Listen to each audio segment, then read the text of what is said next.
Imagine two countries. One country is incredibly powerful.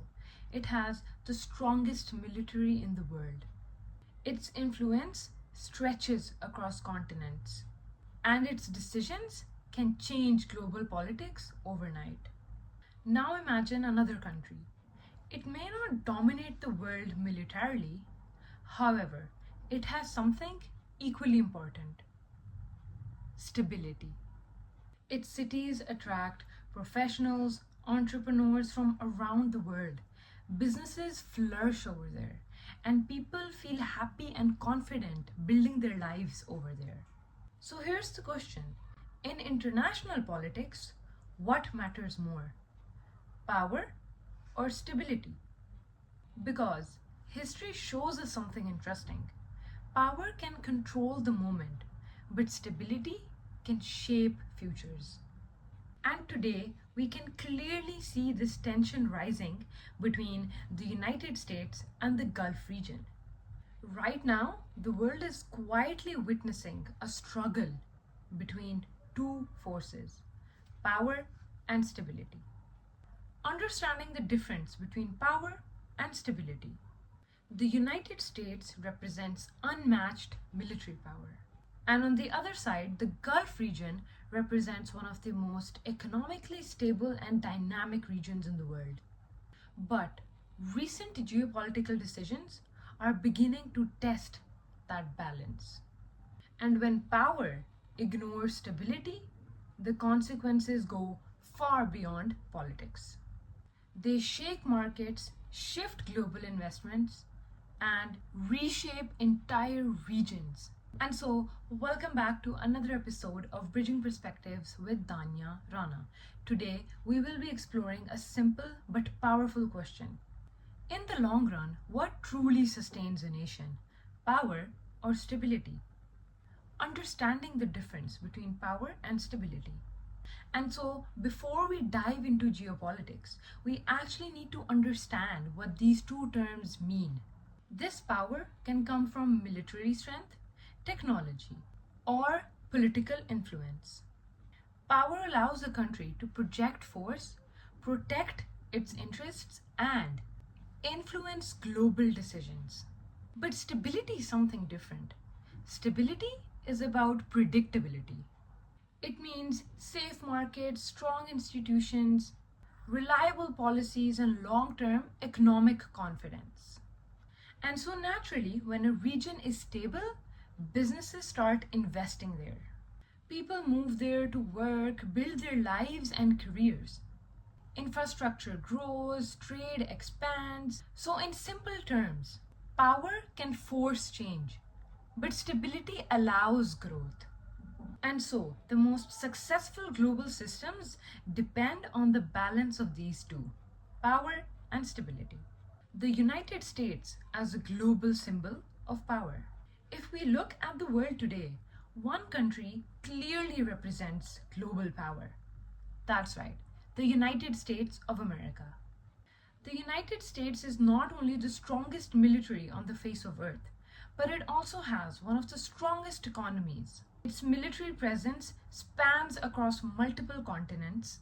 It maintains bases across the world. Its defense technology operates at a rate not many countries can compete with. And when it comes to military strength, the United States operates on a level that no other country can directly confront them with. Even major powers like Russia and China are hesitant about having a direct military confrontation with the US. And so, in many ways, the US represents global power across various dynamics: the ability to project force, shape alliances, and influence events across the planet. The GCC as a model of stability.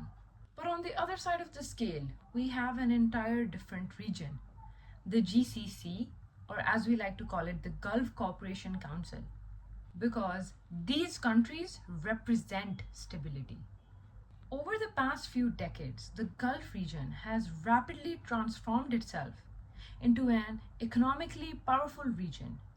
Cities like Dubai, Doha, and Riyadh have become global hubs for businesses, finance, tourism, and trade.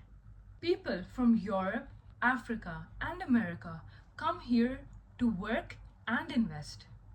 Companies have established regional headquarters here. Global investors buy property, launch startups, and build long term business networks. Airports, ports, and financial systems link the Gulf to the global markets. In other words, the region has become a place where global capital feels safe. And this stability did not happen by accident or overnight. It was built through long term planning, infrastructure development, and policies designed to attract global investments. The relationship between US and the Gulf. For decades, the relationship between the US and the Gulf has been connected in one way or another. The United States provided military protection and security. The Gulf countries provided energy resources, financial investment, and economic partnerships. Gulf Sovereign West Funds invests billions of dollars in the American economy. They purchase assets, invest in companies, and support financial markets. This flow of capital strengthens the US financial system. And so, for many years, this partnership had a balance between the two forces. The United States represented power, and the Gulf represented stability and economic growth. But the real question is, what happens when power and stability begin moving in different directions? Recently, we have seen moments where strategic decisions created tension, even between allies. One example occurred last year when Israel carried out a missile strike against Hamas leaders in Qatar. There have been intelligence reports suggesting that US had prior knowledge of this operation. However, Qatar was not informed beforehand and the strike was not stopped. For many observers, this scenario created a dent between allies because alliances are not built on power alone. They are built on communication, coordination, and mutual respect. When decisions are made without considering the stability of an ally, trust begins to weaken. The biggest issue, war and regional stability. Let's look at the broader regional situation. Tension between US, Israel, and Iran have created serious concerns in the Gulf region. Several Gulf countries have urged Washington to not have any sort of direct military confrontation with Iran. Their concern is simple: war creates instability, and instability threatens everything the region has built in the past few decades. The Gulf economy heavily depends on global trade, tourism, investment flow, and international talent.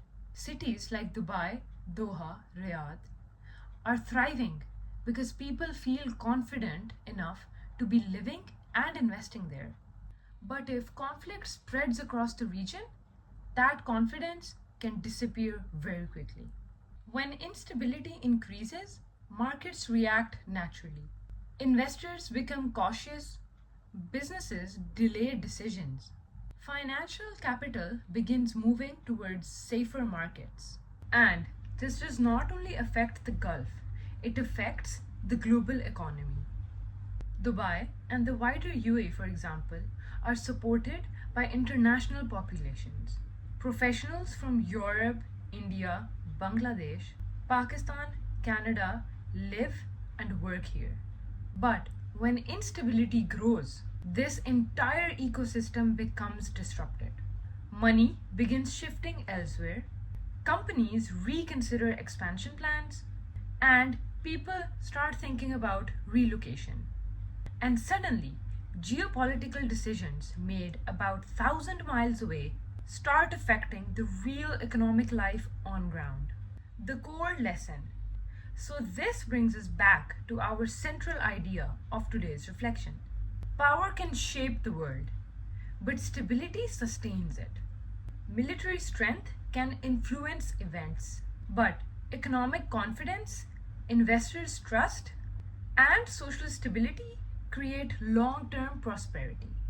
And so, when powerful countries make decisions that ignore the well being of their ally countries, the consequences go far beyond politics.